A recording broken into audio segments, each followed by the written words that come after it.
তথ্য ও সম্প্রচার মন্ত্রণালয়ের উপদেষ্টা মোহাম্মদ নাহিদ ইসলামের সাম্প্রতিক বক্তব্যকে রাজনীতি বিরোধী আখ্যা দিয়েছেন বিএনপি মহাসচিব মির্জা ফখরুল ইসলাম আলমগীর।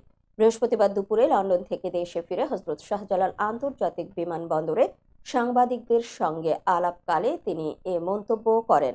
মির্জা ফখরুল বলেন, রাজনৈতিক দলগুলো অন্তর্বর্তী সরকারকে ব্যর্থ করার চেষ্টা করছে। উপদেষ্টা নাহিদের এ ধরনের বক্তব্য সম্পূর্ণভাবে রাজনীতি বিরোধী। তিনি আরো বলেন, রাজনৈতিক দলগুলো বরং সরকারকে সমর্থন করছে। এর আগে বুধবার ব্রিটিশ গ্লোবাল পার্টনার্স গভর্নেন্সের একটি প্রতিনিধি দল উপদেষ্টা নাহিদের সঙ্গে সাক্ষাৎ করেন। সে সময় তিনি বলেছিলেন, রাজনৈতিক দলগুলো সংস্কারকে তাদের অধীনে রাখতে চায় এবং তাই তারা বর্তমান অন্তর্বর্তী সরকারকে ব্যর্থ প্রমাণের চেষ্টা করছে। এ প্রসঙ্গে মির্জা ফখরুল বলেন, ন্যূনতম সংস্কার করে নির্বাচন দিন। দেশের স্থিতিশীলতা ফেরাতে এটি অত্যন্ত জরুরি। বিএনপি নেতা তারেক রহমানের বিষয়ে মির্জা ফখরুল জানান, মামলার কার্যক্রম শেষ হলে তিনি দেশে ফিরবেন।